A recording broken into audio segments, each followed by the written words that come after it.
Assalamualaikum warahmatullahi wabarakatuh. Waalaikumsalam warahmatullahi wabarakatuh. Alhamdulillah wa syukurillah ala nikmatillah la haula wa la quwwata illa billah. Amma ba'du. Ikhwatu iman, mitra JIC di mana saja antum berada, semoga tetap dalam keadaan sehat walafiat dan tentunya atas kelindungan Allah Subhanahu wa taala.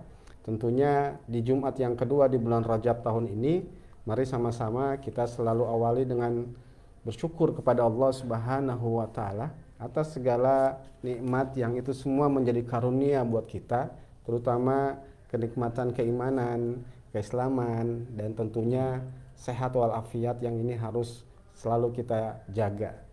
Nah, mitra JIC sekalian, alhamdulillah sorban umat kembali hadir di mitra JIC sekalian, dan tentunya ini atas ketentuan takdir izin Allah Subhanahu wa taala. Ya, tadi kita sudah memulai dari jam 10, tapi ada sesuatu yang ini menjadi pelajaran buat kita, ya. Ini semua tak lepas daripada kehendak Allah Subhanahu wa taala, maka kita harus selalu berpikir positif, berpikir thinking yang baik, ya. Positive thinking, dan juga kita harus selalu berlapang dada dengan segala ketentuan yang Allah karuniakan kepada kita. Mitra JIC sekalian dirahmati Allah Subhanahu wa taala, sebagaimana kita ketahui bahwa acara ini disiarkan langsung oleh Radio JIC menjadi radio peradaban Islam yang insya Allah akan kita kirim linknya secara streaming di Facebook dan insya Allah juga ke YouTube, Ustadz, ya. Dan untuk tema kali ini kita mengundang Ustadz Zainal Arifin untuk membahas yang sebentar lagi biasanya lagi ramai, Ustadz, yakni tentang Valentine. Maka bagaimana kita sebagai umat Islam memandang, menyikapi Valentine itu sendiri. Ya, untuk itu di waktu yang sangat singkat ini sampai insya Allah sampai jam 11, sorban umat akan ngobrol-ngobrol langsung dengan guru kita, Al-Mukarram Ustadz Zainal Arifin. Silakan Ustadz, langsung aja mau menyapa mitra JIC sekalian, silakan. Ya. Assalamualaikum warahmatullahi wabarakatuh. Waalaikumsalam warahmatullahi wabarakatuh. Selamat berjumpa lagi kepada mitra JIC semua. Mudah-mudahan perjumpaan kita dinilai oleh Allah Subhanahu wa taala. Amin. Amin ya rabbal alamin. Hamdan wa syukran lillah. Wassalatu wassalamu ala Rasulillah. Amma ba'du. Wa qala Allah ta'ala fi Qur'an Karim, a'udzubillahi minasyaitonir rajim. Wala takhfu ma laysa laka bihi ilmin, inna sam'a wal absara wal fuad kullu ulaika kan anhu mas'ula. Shadaqallahul azim. Puji syukur kita panjatkan kepada Allah Subhanahu wa taala. Salawat dan salam juga tidak lupa kita haturkan kepada baginda kita Nabi besar Muhammad sallallahu alaihi wasallam. Mitra JIC yang berbahagia, Islam tidak mengharamkan apa yang namanya cinta atau kasih sayang. Tidak mengharamkan itu. Tapi Islam memberikan ruang kepada itu. Diarahkan dan dikendalikan bahwa cinta kita itu ada tingkatannya. Yang paling tinggi adalah cinta kita kepada Allah Subhanahu wa taala. Ini di dalam Al-Qur'an surah 3 ayat 14. Ini fitrah manusia. A'udzubillahi minasyaitonirrajim. Ju'ina linnas hubusawati minal nisa wal banin ila khairal hayat. Ini fitrah manusia bahwa manusia difitrahkan itu cinta kepada wanita, kepada anak-anak, kepada emas, kepada perak, dan kepada pekerjaan. Itu fitrah manusia. Tinggal bagaimana kita mensikapinya itu. Jadi cinta pada di sini tuh cinta yang dikendalikan oleh aturan gitu. Tidak zaman sekarang. Cinta itu diarahkan atau dikendalikan oleh hawa nafsu. Inilah yang terjadi atau sekarang yang umat Islam terjebak pada perayaan Valentine Day. Ya, cinta atau kasih sayang yang dibalut dengan maksiat begitu.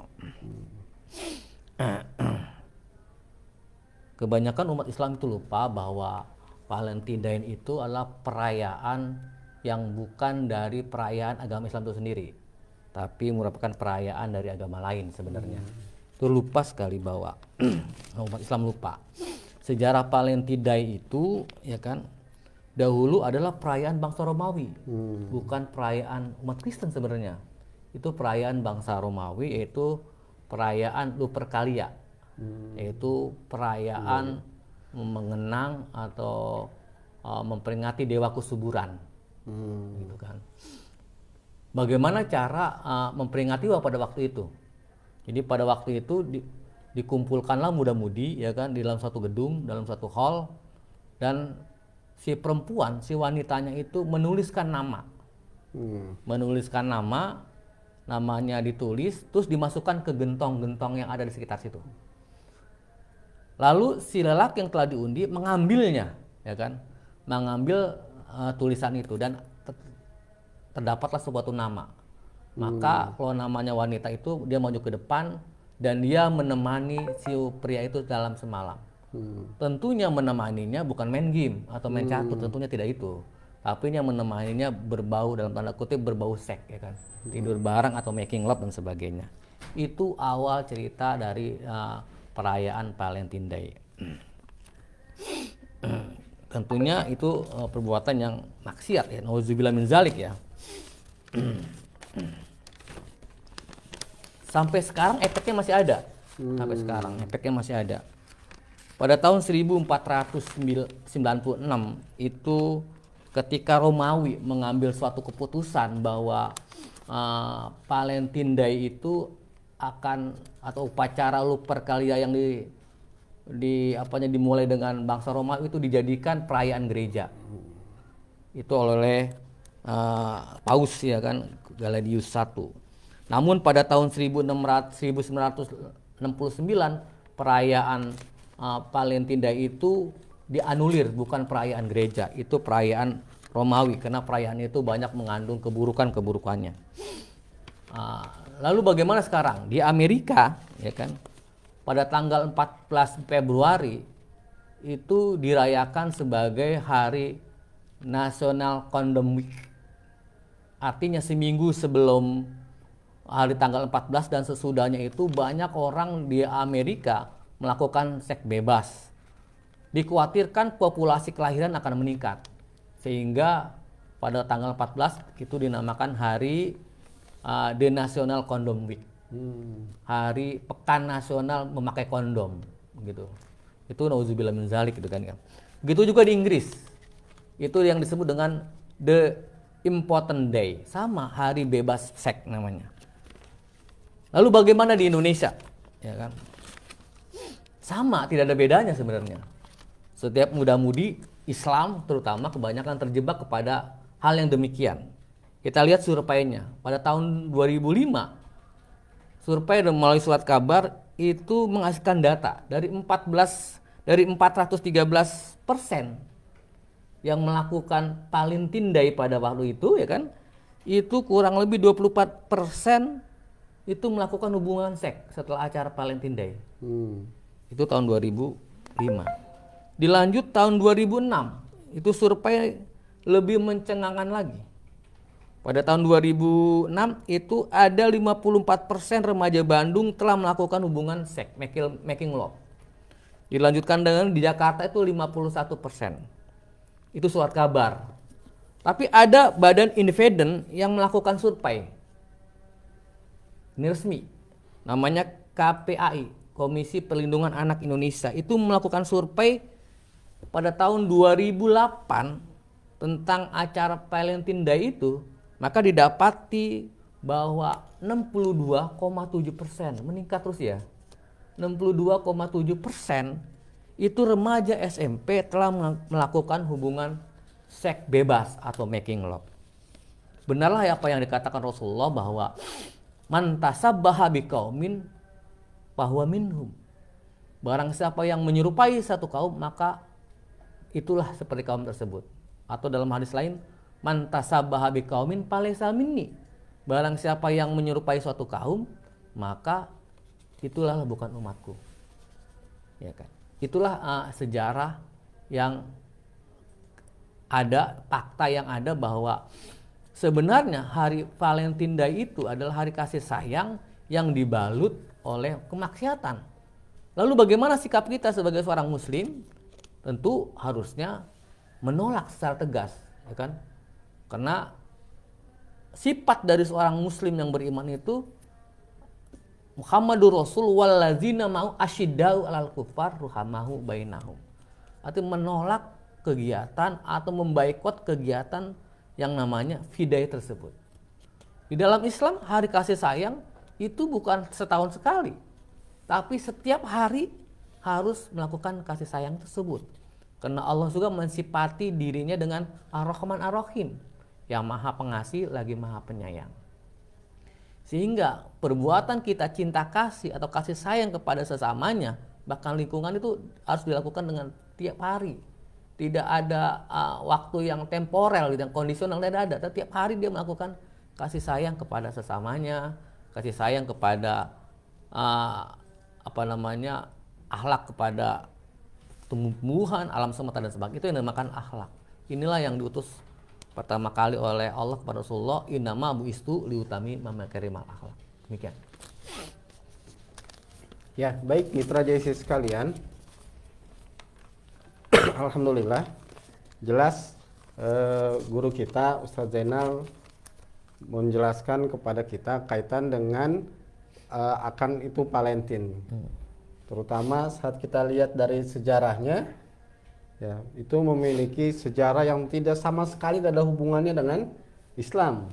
Ya, justru ini sesuatu yang tadi Ustadz Zainal sampaikan, kita jangan mengikutinya, ya, bahkan tegas. Ya, apalagi kan jelas Ustadz, kita sering dengar guru-guru kita menyampaikan wala taqfu ma laysa laka bihi ilmu. Inna sam'a wal absar wal fuad kullu ulaika kana mas'ula. Ya, jadi jelas kamu jangan mengikuti sesuatu yang kamu tidak tahu tentangnya. Ya, apalagi itu semua informasi yang tadi Ustadz sampaikan, ya Ustadz sampaikan tadi semuanya itu kaitan dengan penuh kemaksiatan.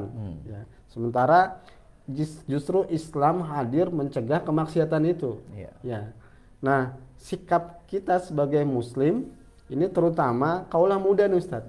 Ya, kalau mungkin teman-teman saya sih yang sebaya, itu mah ngapain sih San dibahas gitu. Tapi bukan untuk kita, terutama kita sebagai orang tua juga punya peranan penting terhadap mereka yang muda-muda, ya.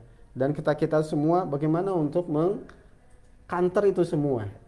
Nah, langkah-langkahnya gimana nih Ustaz? Untuk sebelum kita masuk kepada langkah-langkah, kita tahu juga bahwa umat golongan lain, dalam hal ini Nasrani dan Yahudi itu tidak akan segan-segan mempengaruhi kita untuk sama-sama mengikuti milah mereka. Oh iya. Ya kan, walantardo angkal Yahudu wala nasoro hatta tabiat milatahum.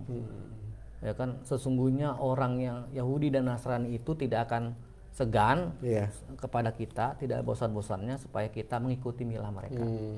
Banyak strategi-strategi yang dilancarkan oleh, ini mesti sadari bahwa inilah strategi mereka. Dalam tahun 1935, itu pendeta Samuel Juemer Marinus, itu pendeta yang bisa mengubah ya Indonesia ya, dari tadinya 90% umat Islam, sekarang itu tinggal 80 bahkan 70% populasi umat Islam. Itu akibat dari misionaris yang diketuai oleh Juemer itu, Marinus Samuel Juemer. Pada tahun 1935 ada konferensi gereja di Kut, di kota Al-Kut. Itu memutuskan bahwa mereka tidak akan menghancurkan Islam. Itu nggak bisa. Tapi mereka akan membuat generasi baru Islam yang jauh dari Islam itu sendiri. Ya kan, yang jauh dari Islam dan mengikuti hawa nafsu. Bagaimana dia buat program? Macam-macam programnya. Termasuk aplikasi-aplikasi yang ada di sekarang kita punyai. Kalau kita nggak salah-salah ya kan, nggak mensikapi dengan bijak, maka kita akan terjebak oleh program mereka. Itu yang pertama. Terus bagaimana langkah-langkahnya? Langkah-langkahnya harusnya kita buat acara tandingan gitu kan, harusnya. Ya, kalau mereka buat acara misalkan di gedung, jam 12 malam dimatiin lampunya, ada nama si A sama si B kena diundi, ya kan, dimasukin ke kamar dan melakukan perzinahan, kita buat acara, kita buat pengajian bahwa ini adalah hari Valentine Day itu atau V-Day itu adalah hari yang diharamkan. Kenapa diharamkan? Karena ya kan, melakukan perayaan-perayaan yang bukan perayaan agamanya, agama Muslim. Ini logikanya seperti daging babi atau daging anjing itu kan merupakan makanan-makanan mereka. Itu diharamkan sama kita. Itu logikanya begitu. Tatkala kita makan daging anjing atau daging babi kan haram. Begitu juga tatkala melakukan perayaan-perayaan yang bukan dari agama kita, maka itu dinilai haram hukum. Jadi mengatakan pun haram, walaupun dalam hal ini MUI Majelis Ulama Indonesia belum menetapkan itu. Tapi kita secara akidah kita bahwa itu adalah haram karena merayakan perayaan yang bukan dari agama kita sendiri. Dan ini harusnya disadari oleh kaula muda bahwa kita sudah terjebak oleh program-programnya, program musuh-musuh Islam terutama. Dalam hal ini Yahudi dan Nasrani. Dalam ini Rasulullah pernah bersabda, engkau akan mengikuti jalan-jalannya, ya kan? Pertama sejengkal demi sejengkal, sehasta demi sehasta, sampai dia masuk ke lubang buaya, engkau pun mengikuti masuk ke lubang buaya. Para sahabat pada waktu itu bertanya, siapa itu ya Rasulullah? Apakah itu Yahudi dan Nasrani? Kata Rasulullah jawab, siapa lagi kalau bukan dia? Jadi begitu program-programnya. Itulah yang mesti disadari bahwa Hari Valentine Day itu adalah pertama haram, ya kan? Yang kedua mubazir, ya kan? Perbuatan sangat mubazir, membeli kado coklat banyak-banyak gitu kan? Tukar-tukar kado coklat biasanya begitu kan? Dan sebagainya. Kedua itu perbuatan bid'ah. Nah, ini sebenarnya perbuatan bid'ah yang sebenarnya gitu.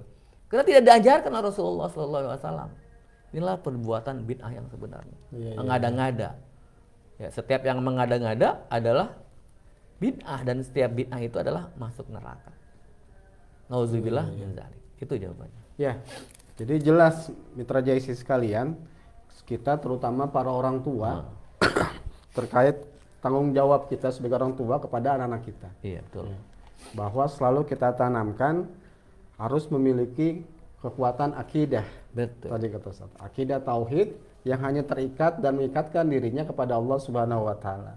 Sehingga dia mampu menghadapi kontaminasi atau bujukan rayuan setan laknatullah apapun bentuknya. Ya, begitu Ustaz ya? Betul. Ya, maka terutama menyikapi setiap perayaan-perayaan yang memang itu tidak diajarkan oleh Islam dan Islam tidak pernah menjelaskan akan itu, memerintahkan. Ya, salah satunya si Valentine itu. Ya. Maka tentunya kita bagi umat Islam yang tadi kata Ustadz di Indonesia ini populasinya secara kuantitas kita menurun ya. Ya, yang ada seharusnya kita harus memiliki Islam yang kafah, Islam yang baik, Islam yang kalau kemarin itu Islam yang tidak parsial, Ustaz. Jadi jangan sampai Islam parsial gitu, hanya sebagian. Ya. Nah, yang timbul pertanyaan, tapi kenapa gitu, Ustaz? Ya. Kok ini sering disampaikan, ini sering diingatkan, tapi ada saja gitu. Bahkan yang kelihatan mereka juga yang menggunakan busana muslim, Ustaz. Itu juga gandrung, dan juga mungkin didukung juga dengan produk-produk yang tadi Ustaz sampaikan, berbagi coklat, berbagi kado, gitu. Nah, padahal udah sering diingatkan, disampaikan oleh guru-guru kita, apakah penyampaiannya, ataukah hijabnya, atau apa ini Ustaz? Ya, banyak sih berbagai faktor ya yang menyebabkan udah para ustadz, para kiai, para guru-guru sudah menjelaskan bahwa V-Day atau Valentine Day ini adalah perbuatan yang diharamkan oleh agama, tapi masih saja banyak acara-acara yang acara-acara yang banyak. Tapi mudah-mudahan sekarang nggak banyak soalnya. Omikron soalnya gitu. Tapi kalau mereka memang sudah terkontaminasi secara internal atau eksternal dalam dirinya, pasti dia pasti merayakannya juga. Karena kan seperti yang ditenggarai oleh pendeta Zwimmer tadi, bahwa bukan hanya sekedar menjauhkan diri dari Islam itu sendiri, tapi generasi baru Islam itu akan selalu mempertuhankan hawa nafsunya, gitu. Jadi segala diprogram untuk mempertuhankan hawa nafsunya, begitu. Sehingga tentunya harusnya kita juga harus bersungguh-sungguh, berupaya terus, tidak pernah lelah, sabar, khusyuk dan sebagainya dalam rangka memerangi hal-hal yang demikian. Tentunya ini tidak tugasnya ustadz atau tidak tugasnya kiai atau ulama, tapi tugas semua yang dirinya mengaku muslim dan beriman. Baik itu orang tua, guru, bahkan meningkat terus sebenarnya. Gitu. Karena kita adalah di negara yang mayoritas Islam, harusnya yang demikian itu tidak terjadi kalau Islamnya kafah, tidak parsial begitu. Jadi emang agak susah tatkala kebanyakan kita umat Islam melakukan Islamnya itu yang enak-enak aja, ya kan? Yang kata yang kemarin Ustadz Yuyu itu yang disenengin, yang menguntungkan dan sebagainya. Tapi kalau yang susah-susah nggak mau dan sebagainya. Itulah yang dinamakan Islam yang parsial. Kita harusnya kan Islam yang kafah, yang seluruh kehidupan kita diatur dan mau diatur oleh Islam itu sendiri. Sehingga kita nantinya hidupnya sakinah. Kalau parsial nggak bakal sakinah dia. Betul. Ya, demikian. Ya, baik mitra JC sekalian, jelas sebenarnya yang sudah disampaikan oleh guru kita Mukarram Ustaz Zainal Arifin dan juga para ulama, para asatidz sering mengingatkan ini. Ya. Namun ternyata ada faktor yang itu sulit untuk dibendung. Ternyata faktor internal Ustaz tadi, Ustaz. Ya. Faktor dalam diri ya, yang sifatnya mau euforia, yang maunya kebebasan. Ya. Nah, justru bagaimana gini Ustaz? Untuk biar dalam diri kita ini semuanya ya Islam lah. Islamnya bukan cuman tadi parsial tadi. Islamnya cuman yang disenengin, yang berat itu mah bukan gitu. Nah, itu gimana tuh Ustaz? Ya, bukan hanya faktor diri itu saya katakan buat internal eksternal. Faktor eksternal ini kita sekarang sangat berat sekali misalkan dengan propaganda yang dinamakan moderasi agama. Nah, ini kan jadi serba salah umat Islam. Kalau kita menolak, mengharamkan sesuatu yang bukan dari agama disebut intoleransi dan sebagainya, ya kan? Jadi harusnya saling dukung-mendukung antara faktor internal dan eksternal gitu loh. Sekarang kan propaganda yang sangat masif bahwa moderasi agama yang kemarin juga dibahas di sini juga kan gitu kan? Bahwa dalam moderasi agama itu ya kan yang dituju umat Islam. Dikatakan umat Islam tidak toleran, intoleran, tidak mau merayakan Natal, tidak mau merayakan Valentine Day dan sebagainya, begitu kan? Nah, tapi kalau kita Islam kafah, moderat, kalau kemarin di moderasi itu kemarin sudah lengkap sekali dibahas oleh Ustadz yang kemarin berada di sini, sudah sangat jelas bahwa tidak Islam itu wahadainahu nazdain, jalannya sudah ada, jalan kiri mau jalan kanan, nggak ada yang jalan moderat, tengah-tengah nggak ada, gitu loh, ya, gitu. Jadi itulah tentunya. Kalau untuk diri kita ya harus punya rasa ini, sense of belonging terhadap Islam. Bagaimana caranya? Ya kita harusnya sungguh-sungguh kita harus ngaji gitu loh. Ngaji lagi, back to basic, ngaji lagi gitu loh. Sekarang, dulu kalau di zaman tahun 80-an masih banyak lah. Ya rumah-rumah muslim, itu kalau maghrib banyak yang baca Quran. Banyak yang baca tilawah Quran, maulidul amma istilahnya. Tadarus Quran. Sekarang sudah tidak ada. Silent kali Ustaz. Ya? Silent juga nggak ada. Gitu. Nggak ada yang baca Quran gitu. Yang baca Quran handphonenya gitu ya kan gitu. Inilah yang menyebabkan terjadi gitu. Jadi terjadilah parsialitas Islam beragama juga gitu. Jadi pengikisan kebudayaan Islam yang sebenarnya sudah ada sejak zaman sebelum tadi Ustaz sebutkan tahun 80-an ya. Sekarang sudah tidak ada. Makanya sekarang kita harus kembali ke basic lagi. Kembali kepada fitrah. Ayo kita ngaji gitu loh. Datangilah tempat-tempat majelis taklim. Datangnya kita ke tempat majelis taklim itu kan sama dengan datang ke taman-taman surga. Riyadun min riyadil jannah gitu kan. Datang ke taman surga gitu kan. Ini disuruh ke taman surga nggak mau gitu kan. Padahal datangnya aja sudah ke taman surga, didoain oleh para malaikat, diampuni dosanya dan beri rahmat. Ini yang harus disadari. Ayo kita ngaji. Gitu. Iya, iya, iya. Gitu. Nah, mungkin saat di pengajian rasanya kurang nyaman kan Ustaz? Atau memang jenuh gitu. Kalau tadi kan Ustaz contohkan, ceritakan ada kupon, ini Valentinya nih Ustaz nih. Iya. Pas dilihat nama saya ini akhirnya dia berduaan dengan yang itu, nauzubillah. Ya. Tapi bisa nggak pengajian itu untuk kaula muda yang mereka hadir tuh begitu nyaman dan menyenangkan sehingga dia mau hadir lagi dan hadir lagi. Iya. Nah, mungkin Ustadz ada trik-trik yang karena Ustadz kan pengalaman juga nih dalam usia yang Ya, ini kan medianya, tempat taklimnya juga mungkin perlu di-upgrade gitu ya. Di-upgrade ya.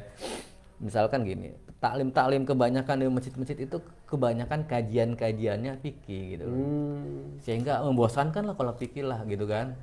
Walaupun penting gitu kan, tapi bukan di publik lah, di klasikal lah kalau pengen di ruang tertentu gitu kan, tidak di pengajian umum gitu kan ya. Harusnya di pengajian itu realita yang ada misalkan. Dibentuklah misalkan sekarang kan lagi menjamur ya misalkan kedai-kedai kopi dan sebagainya, ya kan? Kedai-kedai semua itu harusnya pengajiannya di sekitar situ gitu loh.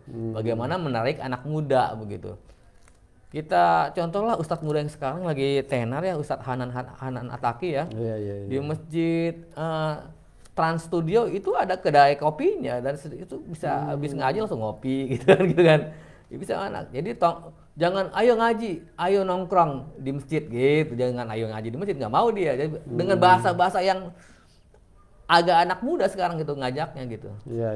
Ya, nggak seperti gaya-gaya tahun 80-an ngajinya begitu. Iya.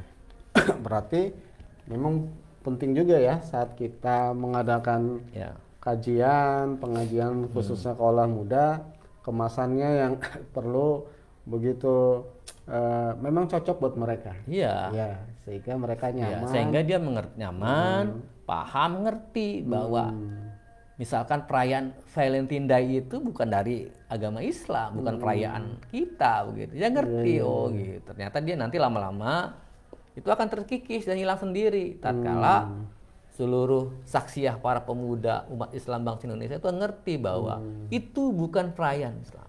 Dan kalau kita merayakan itu berarti haram hukumnya.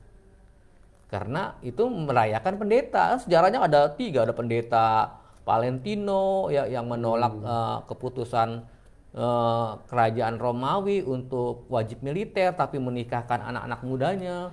Ada juga namanya sejarahnya nggak jelas juga sebenarnya Valentine sejarahnya gitu loh. Ada lagi tentang Santo Valentino yang menyatakan bahwa raja bukan Tuhan, tapi Yesus adalah Tuhan dan sebagainya sehingga dia dihukum mati sama Paus pada waktu itu. Atau cerita pemuda Afrika ya yang mencintai seseorang ya kan, begitu. Jadi nggak jelas juga sejarah Valentine juga gimana gitu. Iya. Artinya Islam menyikapi Valentine itu sudah jelas. Ya. Sudah jelas itu adalah haram. Ya haram. Ya. Gitu. Sebagaimana tadi Ustadz contohkan haramnya makan babi dan anjing, daging babi dan anjing, bukan makan daging babi dan makan daging anjing gitu. Haram pun. Karena bukan makanan yang halal bagi kita. Betul, gitu. Sudah jelas ya. Logikanya begitu gitu. Logikanya seperti itu. Artinya berarti harusnya kita ini para pemuda melek gitu. Ya.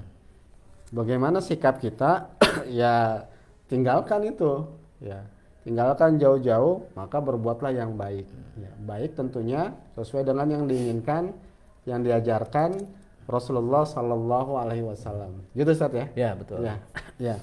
Baik mitra JC sekalian, alhamdulillah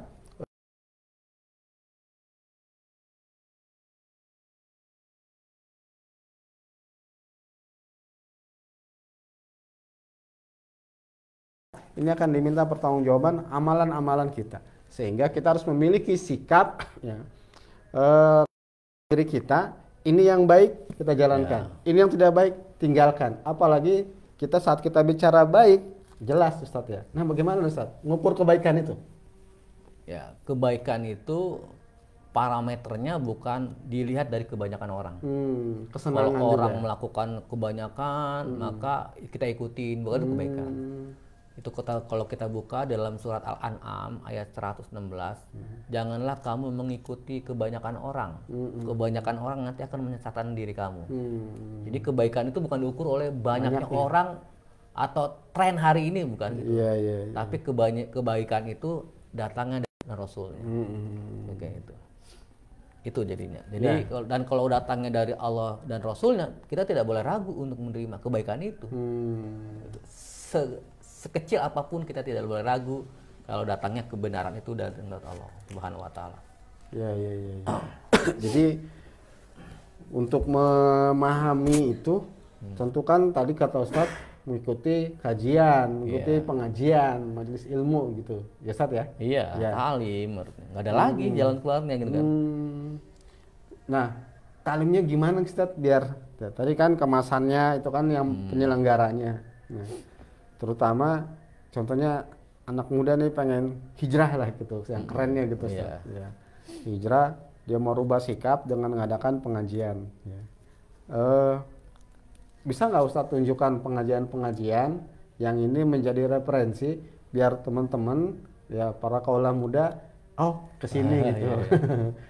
Kesini. Gitu. Bisa. Dan ini membuat kita nyaman, membuat kita ya gini, sekarang kita kan pengajiannya online, ya kan, sorban umat. Seperti ini ya? Ya seperti ini, bisa menjadikan rujukan. Misalnya kita besok-besok kita offline yang ngikut ini pengajian tentang gaya anak muda gitu kan, bisa aja. Ya.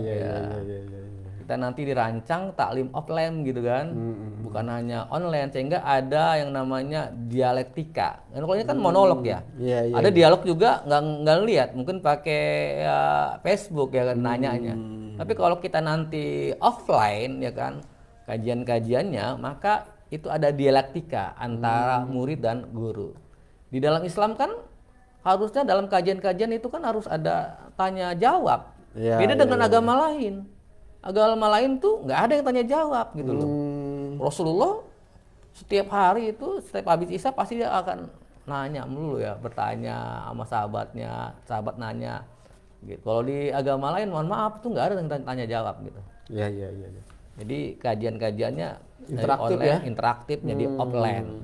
Bisa jadi nanti kita penanggung jawab JIC, Radio JIC mengadakan itu kan. Insya Allah. Ya. Nanti insya Allah program Sorban Umat coba ini kita galakan untuk kita kopi darat. Wow, ya. Ya, apalagi kita ketemu dengan pengusaha kopi. Kopi semua. Ya, baik mitra JIC sekalian, alhamdulillah. Ini ada pertanyaan dari mitra di streaming Facebook ini Ustaz. Iya, oke. Ya, ini dari Onif. Alhamdulillah. Assalamualaikum Ustaz. Sehat selalu. Warahmatullahi wabarakatuh. Semoga sehat selalu Ustaz. Alhamdulillah. Siapa saja yang bertanggung jawab Ustaz akibat dari apa yang dilakukan oleh anak-anak zaman sekarang ini? Solusinya. Yang pertama, yang bertanggung jawab diri dia sendiri. Karena di dalam Islam tidak ada oper pahala maupun oper dosa. Kan gitu. Yang pertama diri sendiri. Sebelum nanti yang lain lah yang dibahas itu kan ya. Yang bertanggung jawab dalam hal ini siapa gitu kan. Misalkan gitu. Yang bertanggung jawab diri sendiri. Karena setiap ya kan amaluna wa amalukum. Amalmu ya amalmu, dia bertanggung jawab. Kalau dia berdosa dia bertanggung jawab. Ya, itu dari sendiri. Nanti kalau dibahas siapa yang bertanggung jawab, ya nanti ada yang lebih besar lagi yang bertanggung jawab gitu. Iya kan? Begitu. Berarti pertama diri sendiri yang bertanggung jawab. Kalau dia melakukan kebaikan, dapat kebaikan buat diri sendiri.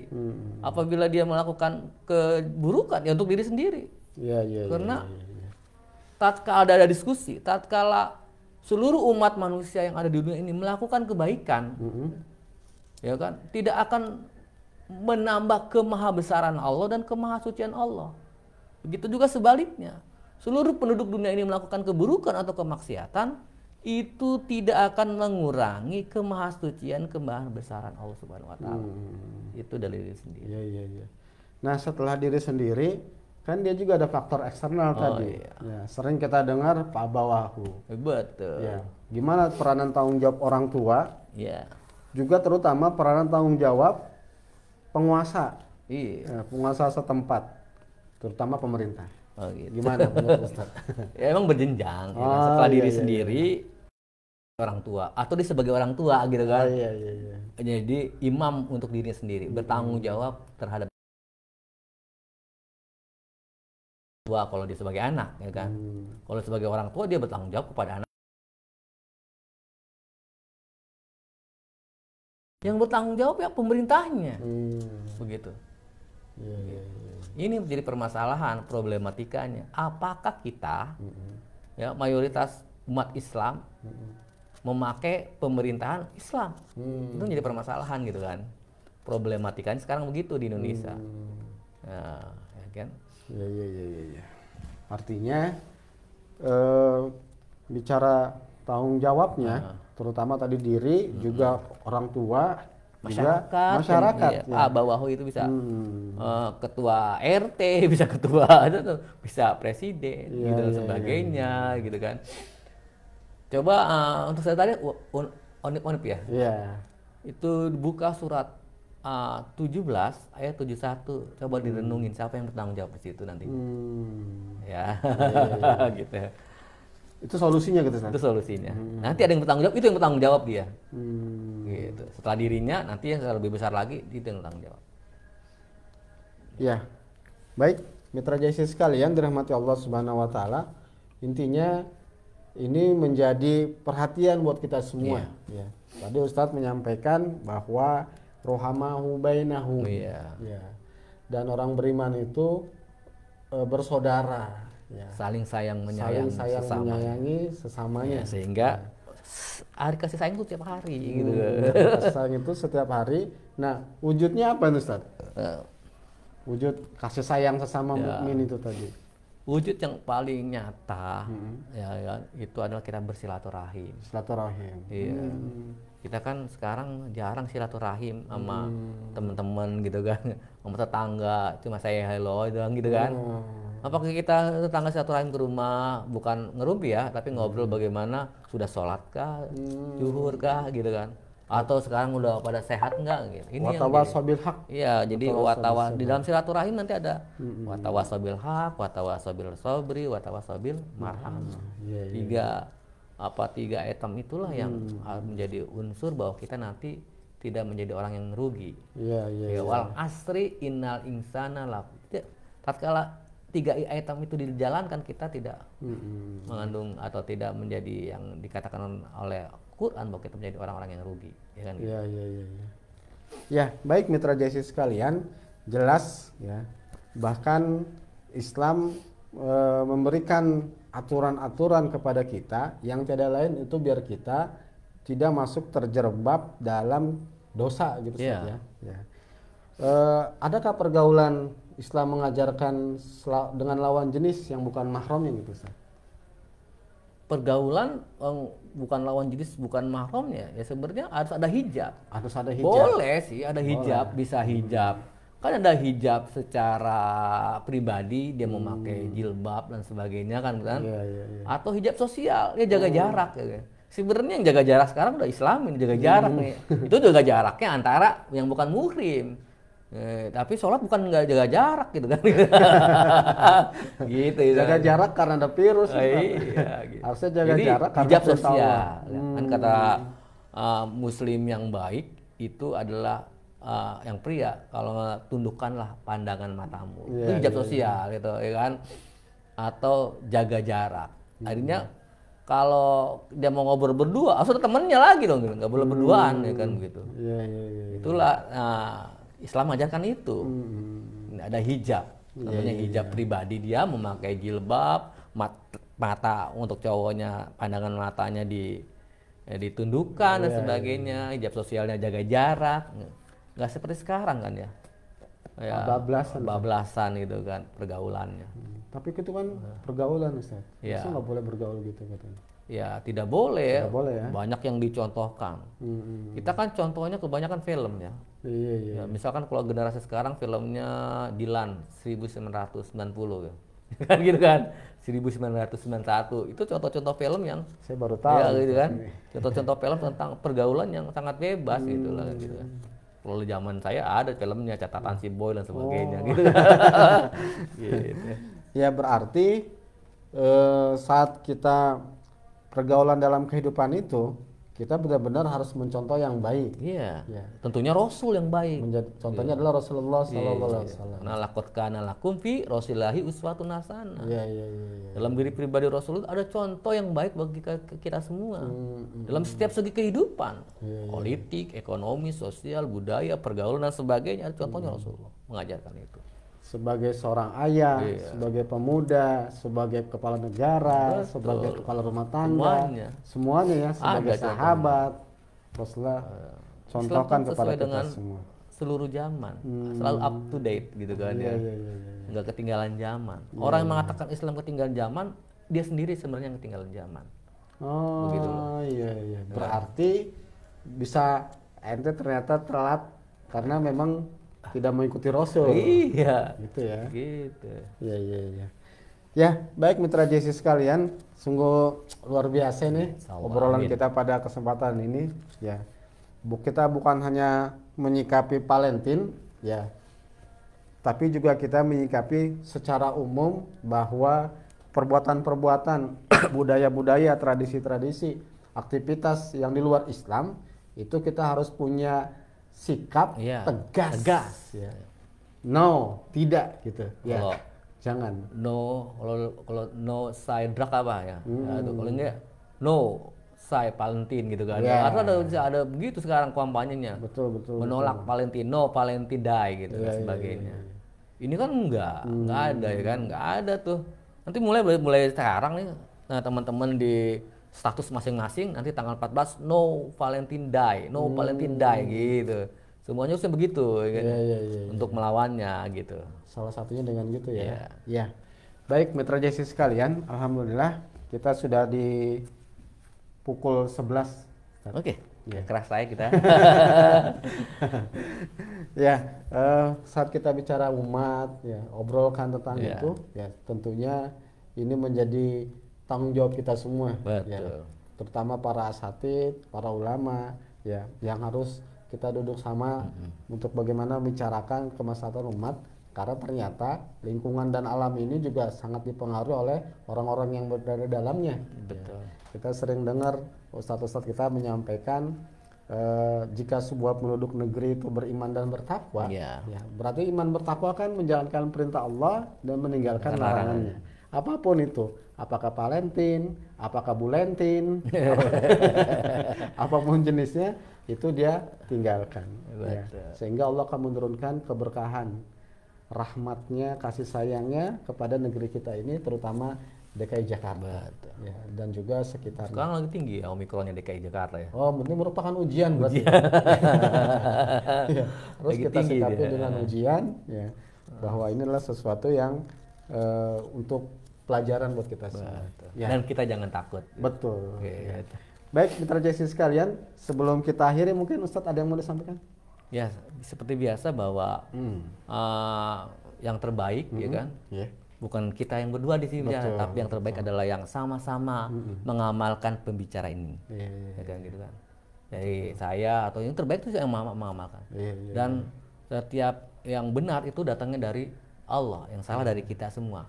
Al-haqqu min rabbika fala takunanna minal mumtarin. Kebenaran itu datang dari Tuhanmu dan kita tidak boleh ragu untuk menerima kebenaran itu. Ya, saya mohon maaf bila bisabillah. Assalamualaikum warahmatullahi wabarakatuh. Waalaikumsalam warahmatullahi wabarakatuh. Ya, baik mitra JC sekalian, demikian obrolan kita, Sobran Umat dipancarkan langsung di Pusat Bisnis Jakarta Islamic Center. Dan alhamdulillah kita sudah selesai dengan komitmen, memang waktu kita sampai jam 11 ya. Dan untuk itu kita berdoa selalu kepada Allah agar negeri ini, kita semua, keluarga kita, ya, terutama pemuda-pemuda kita menjadi harapan bangsa ini, ya, dan juga terutama para orang tua, kita semua sebagai seorang muslim, sebagai seorang mukmin, semoga selalu dimudahkan untuk menjalankan ibadah kepada Allah Subhanahu wa taala. Dan juga semoga kita tetap dalam keadaan sehat walafiat, dan ini selalu kita jaga dengan beraktivitas yang baik, salah satunya dengan berolahraga dan juga mengasah dunia alam pikiran kita untuk selalu qiraah, untuk selalu membaca, terutama tilawatil Quran. Ya, baik, mari sama-sama kita akhiri, dan tentunya mohon maaf atas segala kehilapan, dan kami ucapkan terima kasih yang sudah hadir di media Facebook kami, dan terutama yang tadi sudah ikut interaktif ya, bertanya dari mudah-mudahan ada acara. Dan insyaallah ya kita ada acara Kopi Darat, mudah-mudahan nanti insyaallah ya, mudah-mudahan kita rancang bersama. Mari kita tutup acara ini dengan sama-sama bermunajat kepada Allah dengan melafazkan kalimat doa kafaratul majlis. Subhanaka Allahumma wa bihamdika asyhadu an la ilaha illa anta astaghfiruka wa atubu ilaik. Dari kami yang bertugas mohon maaf atas segala kehilapan. Billahi bisabil haq wal afu minkum. Wassalamualaikum warahmatullahi wabarakatuh. Waalaikumsalam warahmatullahi wabarakatuh.